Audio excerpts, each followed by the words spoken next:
Hello বন্ধুরা, চলে আসলাম আজকে একটা ভিন্ন ধরনের ডালের রেসিপি তোমাদের সাথে শেয়ার করব বলে। অসাধারণ লাগে খেতে, কিভাবে বানালাম সেটাই তোমরা দেখে নাও। এটা হচ্ছে মটর ডাল, আমি আগের দিন রাত্রেই ভিজিয়ে রেখেছিলাম। তোমাদের হাতে সময় কম থাকলে তোমরা সকালে 3-4 ঘন্টার জন্য ভিজিয়ে রাখতে পারো। দেখো, ডালটাকে একটা প্রেশার কুকারে নিয়ে নিলাম। তার মধ্যে নুন, হলুদ, দুটো বড় সাইজের টমেটো, কয়েকটা লঙ্কা, একটু রেড চিলি পাউডার, সামান্য জল, আর তার মধ্যে দিয়ে দেবো একটু আদা, কাঁচা লঙ্কার একটা পেস্ট বানিয়ে রেখেছিলাম, সেটাও আমি ওর মধ্যে দিয়ে দেবো। তারপরে দিয়ে দিয়েছিলাম খানিকটা কাঁচা তেল। হ্যাঁ, কাঁচা তেলটা কেন দিলাম তোমাদেরকে অবশ্যই আমি জানাচ্ছি।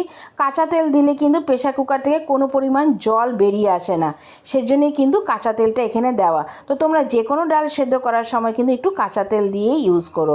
তো তারপরে দেখো, একটা বাটির মধ্যে খানিকটা তেঁতুল আমি জলে ভিজিয়ে রেখেছি। যেহেতু এই ডালের নামটা হায়দ্রাবাদি খাট্টা ডাল, তো এই ডালটা কিন্তু একটু টকটক হবে। তো দেখতে পাচ্ছ মোটামুটি সেদ্ধ হয়ে গেছে। তো হাফ সেদ্ধ হয়েছে, পুরোপুরি সেদ্ধ কিন্তু আমি করিনি। এবার এই তেঁতুল গলা জলটা কিন্তু আমি ছাঁকনিতে ভালো মতন ছেঁকে ওই ডালের মধ্যে দিয়ে দেবো, যাতে কোনো রকম দানা ডালের মধ্যে না পড়ে। অবশ্যই তোমরা ছাঁকনিতে ছেঁকে ডালটার মধ্যে তেঁতুল গোলা জলটা দিও। তো এতে কিন্তু ডালটা একটু টকটক হবে আর খেতে কিন্তু দারুণ হয়। সম্পূর্ণ পদ্ধতিটা তোমরা অবশ্যই দেখো। ভিডিওটা সম্পূর্ণ না দেখলে কিন্তু তোমরা বুঝতে পারবে না যে এই ডালটা আমি কিভাবে বানালাম। এরপরে ডালের মধ্যে দিয়ে দিয়েছিলাম খানিকটা কুচনো ধনেপাতা আর কয়েকটা কারি পাতা। তো যেহেতু এটা সাউথ ইন্ডিয়ান একটা ডালের রেসিপি, তো কারি পাতা সর্ষেটা কিন্তু অবশ্যই লাগবে। এরপরে একটা কড়াইতে আমি দিয়ে দিলাম খানিকটা তেল।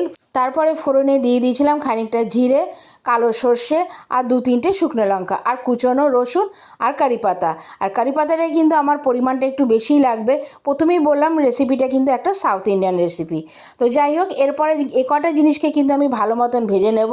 এরপরে আমি যে ডালটা সেদ্ধ করে রেখেছিলাম তার মধ্যে দিয়ে দেবো। আর তোমরা বিশ্বাস করো বন্ধুরা, ডালটা কিন্তু দারুণ হয়েছিল খেতে। মটর ডালের অনেক রকম রেসিপি হয়তো তোমরা খেয়েছো, কিন্তু একবার এই রেসিপিটা তোমরা ট্রাই করে দেখো, দারুণ লাগে খেতে। আর স্বাদের জন্য দিয়ে দিয়েছিলাম সামান্য একটু মিষ্টি, আর নামানোর আগে দিয়ে দিয়েছিলাম খানিকটা ঘি আর কুচনো ধনেপাতা। তো কেমন লাগলো আমার রেসিপিটা অবশ্যই কিন্তু আমাকে কমেন্টস করে জানাবে। আর ভালো লাগলে তোমরা জানো, একটা লাইক, কমেন্টস আর এটা আপনজনদের সাথে শেয়ার করে দিও। আর তোমরা যদি রেসিপিটা ফেসবুক থেকে দেখে থাকো তাহলে কিন্তু ফলো দিয়ে আমার পাশে থেকো। আর যদি ইউটিউব থেকে দেখে থাকো তাহলে কিন্তু আমার চ্যানেলটা সাবস্ক্রাইব করে দিয়ে বেল বাটনটা টিপে দিও, যাতে এরকম নিত্য নতুন রেসিপি যখনই আমি শেয়ার করব তার নোটিফিকেশন সবার আগে তোমাদের কাছে পৌঁছে যায়। একটা দারুণ ডালের রেসিপি তোমাদের সাথে শেয়ার করলাম। ভালো লাগলে কিন্তু অবশ্যই আমাকে তোমরা কমেন্টস করতে ভুলে যেও না। আর আমার রেসিপিতে কিন্তু থাকে নতুন নতুন টিপস, তো সেগুলি জানতে হলে কিন্তু সম্পূর্ণ ভিডিওগুলো তোমাদের দেখতেই হবে। আর তোমাদের ভালোবাসা কিন্তু আমার একান্ত প্রয়োজন। তোমরা পাশে থেকো, আবার আসবো। এখনের জন্য টাটা।